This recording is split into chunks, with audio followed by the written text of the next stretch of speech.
Hi viewers, welcome to సినీ జోష్. మహేష్ బాబు రాజమౌళి కలయికలో తెరకెక్కబోయే SSMB 29 ఎప్పుడు మొదలవుతుందో, రాజమౌళి మహేష్ బాబుని ఎలా చూపించబోతున్నారో అని, ఏ జోనర్లో ఈ చిత్రాన్ని తెరకెక్కిస్తున్నారో, ఏ ఇండస్ట్రీ నుంచి హీరోయిన్ ని తీసుకొస్తున్నారో, హాలీవుడ్ స్టార్స్ ని ఎవరిని దించుతారో అన్న క్యూరియాసిటీ అయితే సినీ వర్గాల్లోనే కాదు, హాలీవుడ్ నుంచి బాలీవుడ్ వరకు ప్రేక్షకులందరిలోనూ కనిపిస్తుంది.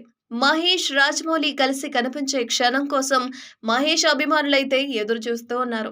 అయితే ఎస్ఎస్ఎంబి 29 పై ఉగాదికి అంటే ఏప్రిల్ 9కి క్లారిటీ రావచ్చన్న టాక్ కూడా వినిపిస్తుంది. ప్రస్తుతం రాజమౌళి జపాన్ లో ఉన్నారు. అక్కడ జపాన్ లో RRR స్క్రీనింగ్ కి హాజరైన రాజమౌళిపై అక్కడి ప్రేక్షకులు విశేష అభిమానం చూపడం హాట్ టాపిక్ అయింది.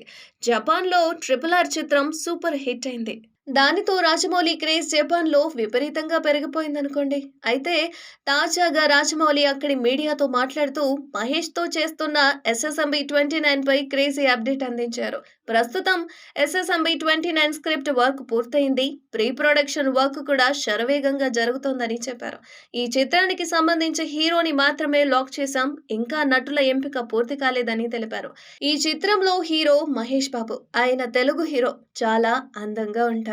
మీకు ఆయన గురించి తెలిసే ఉంటుంది. వీలైనంత త్వరగా ఈ చిత్రాన్ని పూర్తి చేసి జపాన్ లో కూడా విడుదల చేస్తాం. మహేష్ బాబుని కూడా ఇక్కడికి తీసుకొస్తాను అంటూ రాజమౌళి జపాన్ ప్రేక్షకులకి మాటిచ్చారు. సో దీన్ని బట్టి మహేష్ బాబుతో రాజమౌళి చేస్తున్న ఎస్ఎస్ఎంబి 29 ఉగాది కల్లా దానికి సంబంధించిన అప్డేట్స్ అన్ని మనకందుతాయన్న విషయం అయితే తెలుస్తోంది. మరిన్ని అప్డేట్స్ కోసం చూస్తూనే ఉండండి అవర్ ఛానల్.